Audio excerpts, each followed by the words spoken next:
বিসমিল্লাহির রহমানির রাহিম। আসসালামু আলাইকুম। সবাইকে স্বাগত জানাচ্ছি ইয়াসমিনের সুখের নীড় ইউটিউব চ্যানেলের নতুন একটি ভিডিওতে। আমি ইয়াসমিন। আজকের ভিডিওতে থাকছে ঘরের কিছু ছোট, ছোট জিনিস পরিষ্কার পরিচ্ছন্নতার কাজ, থাকছে দুপুরের রান্না-বান্না আর দিন শেষে থাকছে মজার চিকেন ফ্রাই।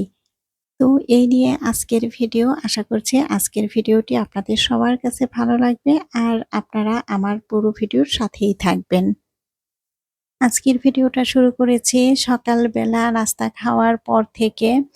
এখন আসলে সকালও না, দুপুরও না, ১১টার মতো বাজে। তো এই সময়টা থেকেই আজকের ভিডিওটা শুরু করলাম। ড্রেসিং টেবিল এমন একটি জায়গা যেখানে দেখা যায় পরিবারের ছোট থেকে বড় প্রত্যেকটা সদস্যই কিন্তু ড্রেসিং টেবিলের সামনে এসে দাঁড়ায়। তো এইখানে দেখা যায় অনেক কিছুরই ব্যবহার হয়। তো ব্যবহার শেষে দেখা যায় জিনিসগুলি কিন্তু অনেক সময় উলটপালট হয়ে যায়। কারণ সবসময় তো আর গুছিয়ে রাখা সম্ভব হয় না। তো আমি আবার চেষ্টা করি যখনই ড্রেসিং টেবিলের দিকে আমার চোখ যায়, যখনই যে জিনিসটা অগোছালো দেখি আমি সুন্দরভাবে আবার গুছিয়ে রাখার চেষ্টা করি। আর এই যে মানি প্ল্যান্টের গাছটা যে আছে ড্রেসিং টেবিলের উপরে, এই মানি প্ল্যান্টের গাছটা কিন্তু আমি দেখা যায় ২-৩ দিন পরই পানি পাল্টে দেই। এতে করে দেখা যায় গাছটা কিন্তু অনেক বেশি সতেজ থাকে। আর যেহেতু এই মানি প্ল্যান্টটা কাঁচের জারের মধ্যে রাখা, তো কাঁচের জারে পানিটা যদি পরিষ্কার পরিচ্ছন্ন থাকে, জারটা পরিষ্কার থাকে, তাহলে মানি প্ল্যান্টটা কিন্তু দেখতেও সুন্দর লাগে, ড্রেসিং টেবিলটাও দেখতে সুন্দর লাগে। আসলে ড্রেসিং টেবিলে রাখা এই ছোট্ট মানি প্ল্যান্টটা কিন্তু আমার ঘরের লুকটা অনেকটাই পাল্টে দিছে। ঘরের সৌন্দর্যটাই বদলে গেছে ছোট্ট এই মানি প্ল্যান্টটার কারণে।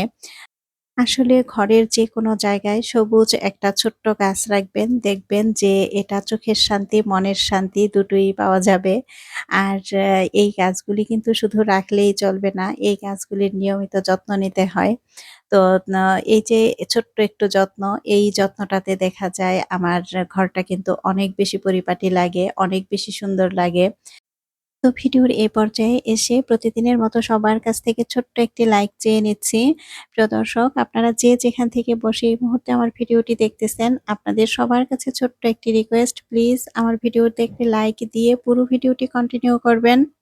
আর আপনি যদি আজই আমার চ্যানেলে নতুন হয়ে থাকেন আর এ ধরনের লাইফস্টাইল ব্লগ ভিডিও দেখতে পছন্দ করেন, তাহলে কিন্তু চাইলেই আমার চ্যানেলটা সাবস্ক্রাইব করে আমার পাশে থেকে যেতে পারেন। চ্যানেলটি সাবস্ক্রাইব করে পাশে থাকা বেল বাটনটি অন করে রাখবেন। আমি যখনই নতুন কোনো ভিডিও আপলোড করব, আপনার কাছে নোটিফিকেশন পৌঁছে যাবে। আর আপনি আপনার মূল্যবান সময় থেকে একটু সময় বের করে আমার ভিডিওটি দেখে নিতে পারবেন। আর এরই মধ্যে এই কাজগুলি যারা করে দিয়েছেন, আপনাদের সবাইকে জানাই অসংখ্য, অসংখ্য ধন্যবাদ। ওইদিকে আমি কিন্তু টিভিটা সুন্দরভাবে মুছে নিলাম গ্লাস ক্লিনার দিয়ে। আসলে টিভির উপরে কিন্তু অনেক সময় আলগা একটা ধুলো পড়ে থাকে। অনেক সময় দেখা যায় না। কিন্তু আ হালকা করে যদি সবসময়ই একটু পরিষ্কার করে নেই, তাহলে কিন্তু আ অনেক বেশি পরিষ্কার পরিচ্ছন্ন থাকে। তো আসলে ঘরের এই যে ছোট, ছোট পরিষ্কারের কাজগুলি, এই পরিষ্কারের কাজগুলি কিন্তু প্রতিনিয়তই আমাদেরকে করতে হয়। আসলে একদিনে তো সব সম্ভব না। আমি দেখা যায় প্রতিদিনই অল্প, অল্প করে এই পরিষ্কার পরিচ্ছন্নতার কাজগুলি করি। আর এতে করে দেখা যায় আমার ঘর কিন্তু সবসময়ই অনেক বেশি পরিপাটি থাকে। এদিকে আজকে আমি সুইচ বোর্ডগুলি সবগুলি সুন্দরভাবে পরিষ্কার করে নিতেছি। আর আমি কিন্তু এমনিতে দেখা যায় শুকনো কাপড় দিয়ে সবসময় বোর্ড পরিষ্কার করি। আর আজকে কিন্তু আমি এই কাপড়ের মধ্যে একটু গ্লাস ক্লিনার স্প্রে করে তারপরে মুছতেছি। সুইচ বোর্ডের মধ্যে তো আর সরাসরি গ্লাস ক্লিনার স্প্রে করা যায় না। এতে করে কিন্তু দুর্ঘটনার সম্ভাবনা থাকে। আর এজন্যই দেখা যায় আমি যখনই গ্লাস ক্লিনার দিয়ে এই বোর্ডগুলি পরিষ্কার করি, কাপড়ের মধ্যে স্প্রে করে তারপরে করি।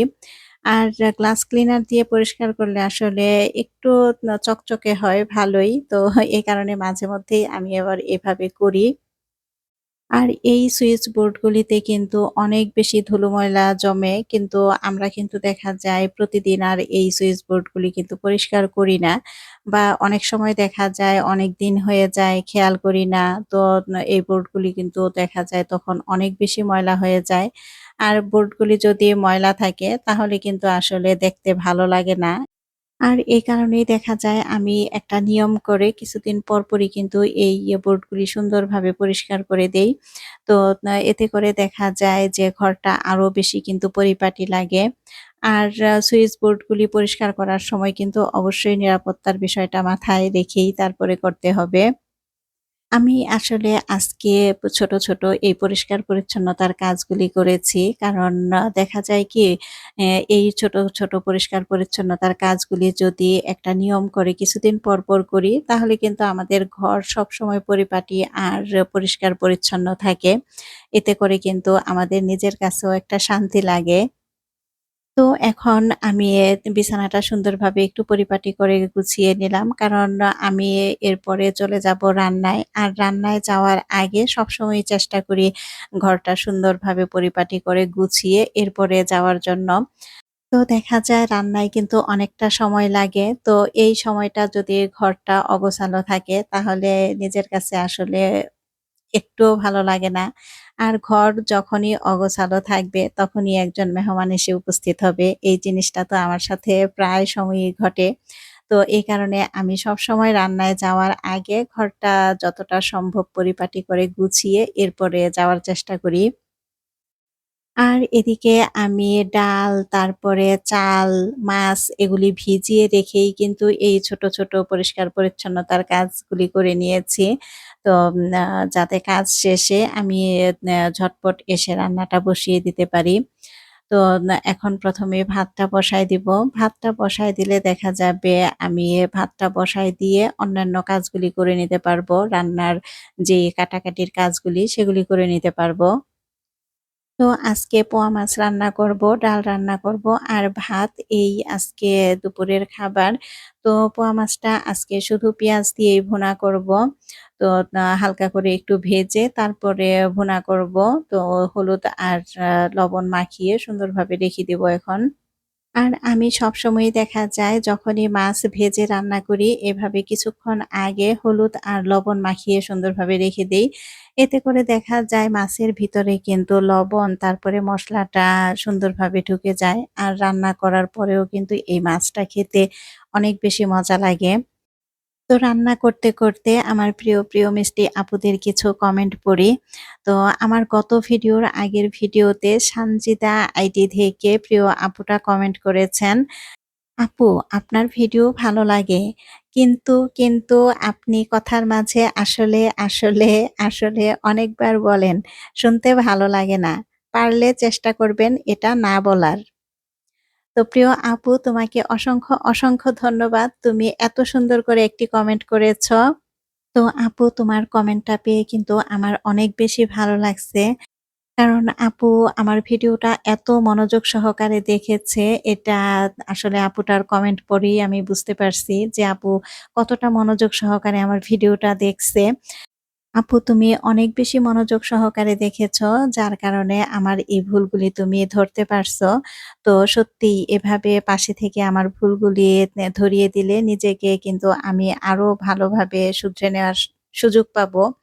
তো ইনশাল্লাহ সামনে আরো সুন্দর ও গোছানোভাবে কথা বলার চেষ্টা করব।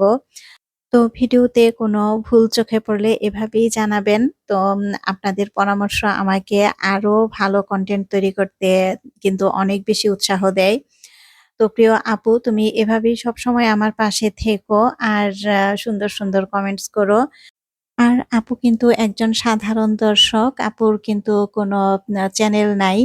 তো প্রিয় আপু তুমি ভালো থেকো। তোমার আর তোমার পরিবারের প্রতি রইলো আমার মন থেকে অনেক, অনেক দোয়া আর ভালোবাসা। তো এখন আরো একটা মিষ্টি আপুর কমেন্ট পড়ে নিচ্ছি। মুর্শিদা আক্তার আইডি থেকে আমার গত ভিডিওতে আপুটা কমেন্ট করেছেন, "আসসালামু আলাইকুম আপু।" ওয়ালাইকুম আসসালাম আপু। "অনেক সুন্দর ভিডিও। পুরো ভিডিও দেখে নিলাম। অনেক ভালো লেগেছে।" তো প্রিয় আপু তোমাকে অসংখ্য, অসংখ্য ধন্যবাদ। তুমি এত সুন্দর করে মিষ্টি একটা কমেন্ট করেছ। তো এভাবেই সবসময় পাশে থেকো আর সুন্দর, সুন্দর কমেন্টস করো। তো প্রিয় আপু তুমি ভালো থেকো। তোমার আর তোমার পরিবারের প্রতি রইলো আমার মন থেকে অনেক, অনেক দোয়া আর ভালোবাসা। প্রবাসীর বউ মিম আইডি থেকে প্রিয় আপুটা কমেন্ট করেছেন, "আপু শুরু করে দিলাম। ইনশাল্লাহ পুরো ভিডিও জুড়ে আছি।" তো তো প্রিয় আপু, তোমাকে অসংখ্য ধন্যবাদ এত সুন্দর করে একটি কমেন্ট করার জন্য। তুমি এভাবেই সবসময় আমার পাশে থেকো। তো প্রিয় আপু, তোমার জন্য আর তোমার পরিবারের জন্য রইলো আমার মন থেকে অনেক, অনেক দোয়া আর ভালোবাসা। রেহানা হাওলাদার আইডি থেকে প্রিয় আপুটা কমেন্ট করেছেন, "আসসালামু আলাইকুম আপু, খুব সুন্দর হয়েছে।" ওয়ালাইকুম আসসালাম আপু। তো আপু, তোমাকে অসংখ্য ধন্যবাদ। তুমি এত সুন্দর করে একটি কমেন্ট করেছ। তুমি এভাবেই সবসময় আমার পাশে থেকো। তোমার আর তোমার পরিবারের প্রতি রইলো আমার মন থেকে অনেক, অনেক দোয়া আর ভালোবাসা। এদিকে আমার কিন্তু দুপুরের রান্নাটা শেষ। তো সবকিছু টেবিলে নিয়ে সুন্দরভাবে রেখে দিছি। আর চুলাটা যখন একেবারে ঠান্ডা হয়ে গেছে, তখন আমি চুলাটা সুন্দরভাবে মুছে তারপরে পরিষ্কার করে রাখতেছি। আর রান্না শেষে আমি সবসময়ই চেষ্টা করি এভাবে সুন্দরভাবে চুলাটা পরিষ্কার করে রাখতে। কারণ চুলার মধ্যে যদি ময়লা বেশি শুকিয়ে যায় তখন কিন্তু পরিষ্কার করতে অনেক বেশি কষ্ট হয়। আর যদি সাথে, সাথেই এভাবে পরিষ্কার করে নেই তাহলে কিন্তু আর খুব বেশি একটা কষ্ট হয় না। আর এই ছোট্ট অভ্যাসটা কিন্তু রান্নাঘরকে অনেক বেশি পরিপাটি রাখতে সাহায্য করে। আসলে আমাদের ঘরের এই ছোট, ছোট কাজগুলি যদি আমরা সময় মতো করে নেই, তাহলেই কিন্তু আমাদের ঘর সবসময় পরিপাটি, পরিষ্কার, পরিচ্ছন্ন থাকে। তো ওইদিকে আমরা কিন্তু দুপুরের খাবারটা অফ ক্যামেরাতে খেয়ে নিচ্ছি। আর এরপরে কিন্তু আর কোনো ভিডিও করা হয় নাই। এখন হচ্ছে সন্ধ্যার সময়। তো সন্ধ্যার সময় আজকে ভাবলাম যে একটু চিকেন ফ্রাই করে দেই। তো একেবারে ঘরোয়া স্টাইলেই করতেছি। আর আসলে চিকেন ফ্রাই আমরা সবাই বানাতে পারি কম-বেশি। তো মাংসটা যা, যা মসলা দিয়ে মেরিনেট করা লাগে সেটা দিয়েই আরকি আমি করে রাখছিলাম। তো এখন ভেজে নিবো। আসলে সন্ধ্যা হলেই কিন্তু মাঝে, মাঝে মনে হয় যে বাসার সবার জন্য একটু মজার কিছু বানাই। কিন্তু এখন তেমন খুব বেশি একটা বানানো হয় না। কারণ গ্যাসের তো অনেক বেশি সমস্যা, বিদ্যুতের সমস্যা। তো এই কারণে বাসায় এখন নাস্তা দেখা যায় একটু কমই বানানো হয়। আর চিকেন ফ্রাইটা আমি সবসময়ই চেষ্টা করি বাসায় করে দেয়ার জন্য। আসলে রেস্টুরেন্টের চিকেন ফ্রাইয়ের চেয়ে আমার কাছে বাসায় তৈরি করাটাই অনেক বেশি ভালো লাগে। আর বাসায় তৈরি করা খাবারটা যখন পরিবারের সবাই মিলে খুব তৃপ্তি সহকারে খায়, তখন কিন্তু একজন গৃহিণী হিসাবে আমারও খুব ভালো লাগে। সারাদিনের ছোট, ছোট কাজের পর ওদের মুখে তৃপ্তির হাসিটা দেখলেই মনে হয় আজকের পরিশ্রমটা আমার সার্থক। আসলে রান্না শুধু পেট ভরানোর জন্য নয়, পরিবারের জন্য ভালোবাসা দিয়ে কিছু তৈরি করাও সুন্দর একটা অনুভূতি।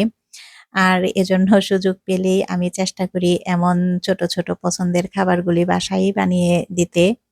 আর এইরকম গরম, গরম চিকেন ফ্রাই সাথে একটু সস বা সালাদ হলে তো অনেক বেশি মজা লাগে।